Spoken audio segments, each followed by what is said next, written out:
Bien-aimés, une fois de plus, Shalom. Sois béni dans le nom puissant et souverain de Jésus. Je suis la servante de l'Éternel, Esther. Je vais partager la visitation de l'Éternel, notre Dieu.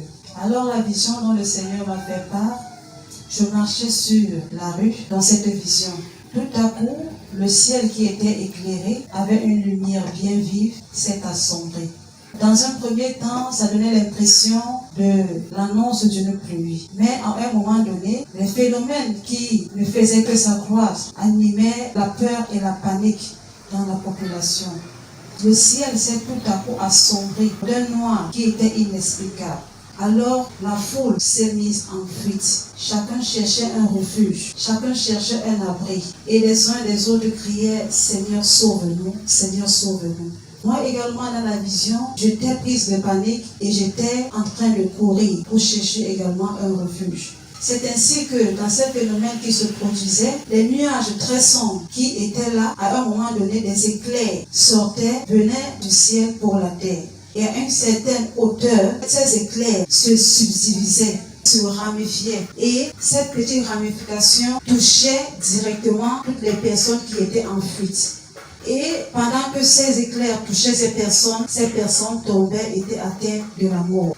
Et c'est comme ça que ces éclairs étaient en train d'agir. En un laps de temps, ces éclairs ont touché une majeure partie de personnes qui étaient en fuite. Non loin de là, il y avait comme un cours d'eau. Et il y avait quelques personnes qui ont pu atteindre ces eaux. Et force est de constater que les personnes qui parvenaient à atteindre ces eaux étaient épargnées de cette colère, étaient épargnées de ces éclairs qui tuaient les personnes qui étaient en fuite. Et on aurait comme l'impression que ces éclairs lisaient en même temps la pensée de l'homme. Donc toutefois, quelqu'un avait la pensée d'aller se réfugier dans ces eaux, ces éclairs parvenaient à atteindre ces personnes avant qu'elles n'aillent se retrouver dans les eaux. C'est ainsi que le désastre a été fait, il y avait mort d'hommes bien-aimés. Il y avait qu'une minorité de personnes qui avaient la vie sauve. Alors, au bout de quelques instants, après toute cette catastrophe, le ciel a repris son aspect normal. Le constat que j'ai pu faire dans cette vision, c'est qu'il y avait un désastre. Non seulement les pertes en vies humaines, mais il y a également les pertes en biens. Les maisons étaient enfumées. Les corps gisaient de partout. Il y avait des corps, même jusqu'aux nourrissons, qui gisaient à même le sol. Et de toute cette catastrophe, les gens étaient en larmes. C'est une poignée de personnes, bien aimées, juste une minorité, une dizaine de personnes qui avaient juste survécu à la colère divine. Et pendant que ces personnes sont sorties des eaux, bien aimés, le désastre a été immense. Quelle était la visitation que le Seigneur m'a fait part? Ce désastre concernait en particulier le Cameroun, où la colère de Dieu est venue abattre les hommes sur cette terre.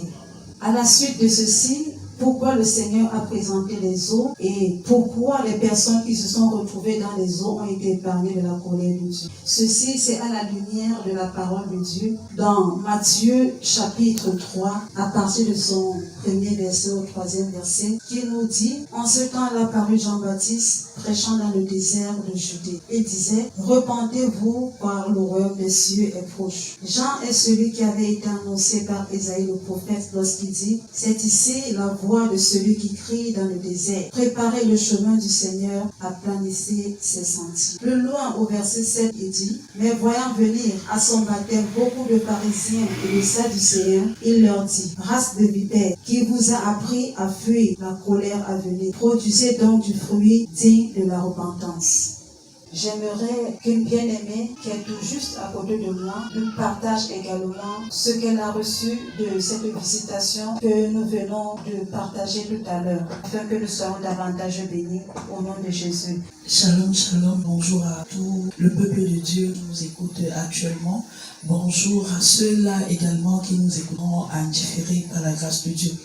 Alors, par rapport à la visitation de la servante, j'aimerais dire que en vérité, le Seigneur nous parle tantôt d'une manière, tantôt d'une autre. Et il visite beaucoup son peuple, même au travers des visions de rêves, qui sont également le langage de Dieu pour nous dire: n'attendez pas le dernier moment. Bien aimé, la vie, c'est une opportunité. Une opportunité de recevoir la grâce de Dieu, de revenir à Dieu, parce qu'il n'attend que cela. Bien aimé, dans la parole de Chroniques, son chapitre 7, le Seigneur nous parle au travers de son serviteur Salomon. Il dit: dit, si le peuple sur qui a invoqué mon nom s'humilie, prie, confesse, revient à moi, je reviendrai et je le guérirai. Bien-aimé, pendant que le Seigneur nous parle, il nous dit, si vous revenez, je reviendrai. Dans le ministère, pendant qu'on avait un programme puissant, bien-aimé, on était arrivé à un niveau et il me parlait à moi personnellement par rapport à cet aspect de la repentance, où une voix parlait et on pouvait comprendre clairement que c'était la voix de l'Éternel. Il m'a posé une question, celle de savoir si je sais pourquoi j'irai en enfer. J'ai dit non. Il m'a dit une chose, c'est parce que la parole que tu annonces, tu crois que c'est pour les autres. Pourtant, c'est d'abord pour toi. Bien aimé, la parole, c'est la vie. Dans la visitation de la servante, elle a dit que tous couraient vers les eaux, mais ils ne parvenaient pas.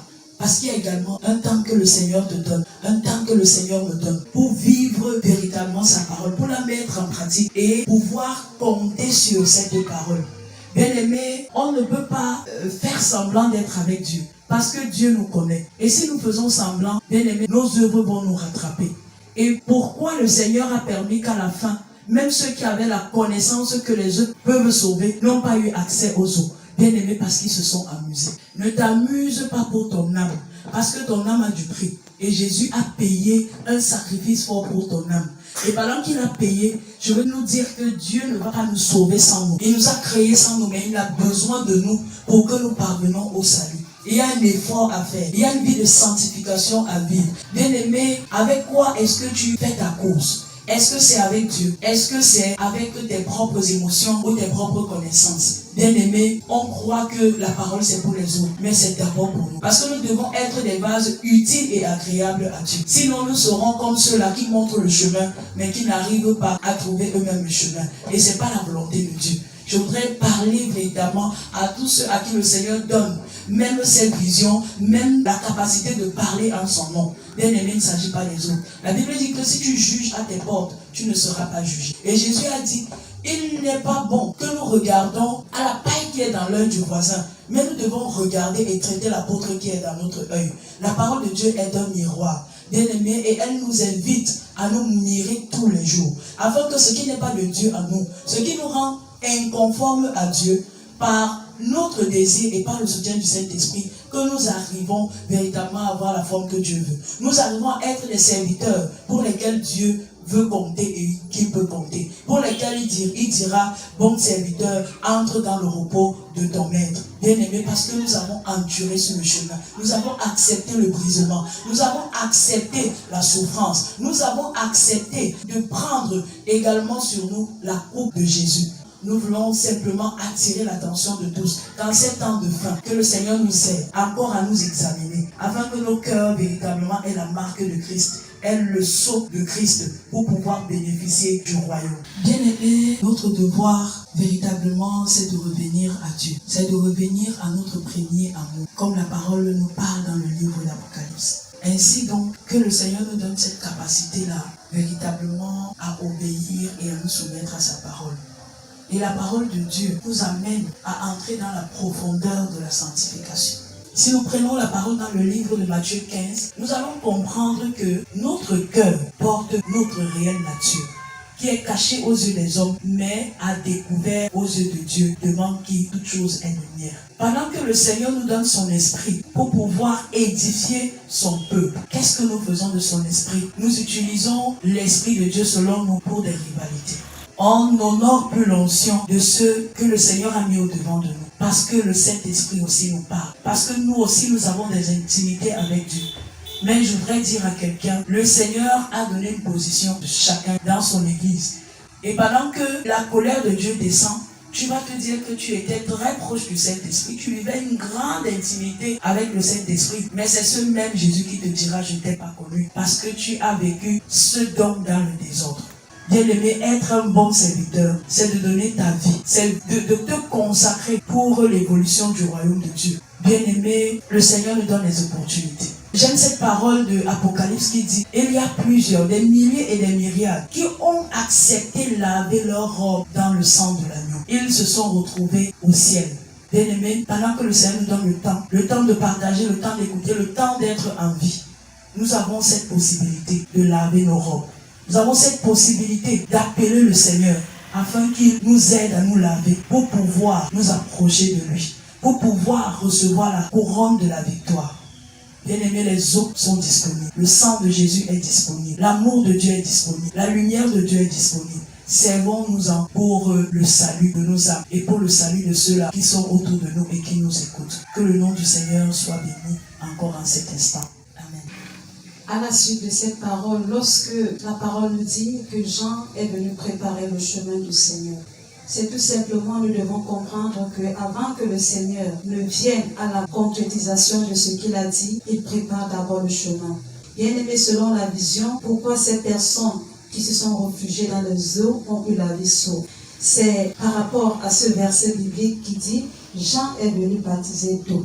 Le symbole d'eau, le baptême d'eau, c'est amener le peuple de Dieu à la repentance. Bien-aimé, sans repentance, on ne peut pas échapper à la colère de Dieu. D'où Jean dit aux pharisiens qui vous a appris à fuir la colère de Dieu. Parce que la race pharisienne ne voulait pas se repentir, mais elle se disait qu'elle pouvait être sauvée. Donc ces personnes qui ont pu être échappées par les eaux, ce sont des personnes qui se sont repenties. C'est pourquoi je t'invite en ce moment, pendant que tu écoutes le son de ma voix, c'est de pouvoir revenir à l'Éternel, afin que l'Éternel revienne à toi, et que tu ne sois pas une cible pour la colère de Dieu, mais à cause de la repentance, à cause du fruit de la repentance, que le Seigneur puisse te permettre d'être épargné de la colère à venir. Amen. Le réveil de l'Afrique commence par le Cameroun. Et il faut que cette nation sache que Dieu porte ses regards sur le Cameroun. Et pour cela, nous allons élever nos voix en ce moment, afin que ce Dieu qui nous a mandatés, afin de transmettre sa parole, nous sommes des vases, mais nous devons être des vases utiles. Pour cela, nous élevons nos voix vers le Dieu qui nous a mandatés. Père, au nom puissant de Jésus, nous te prions particulièrement pour cette nation camerounaise, Seigneur. Cette nation que je t'ai choisie depuis la fondation du monde. Et le moment que tu as marqué depuis les temps anciens, que tu vas te lever pour agir en cette nation. Ce moment est arrivé afin que ton réveil, Seigneur, puisse impacter cette terre. Voilà pourquoi tu as commencé à présenter tes signes, les signes annonciateurs de ton action en cette terre. Ta parole dit que tu résistes à ceux qui te résistent. Mais ton souhait est que ton peuple revienne à toi et que toi tu reviennes à lui. C'est pour cela que nous te prions, Seigneur, pour tous les cœurs et pour toutes les personnes qui écouteront cette parole.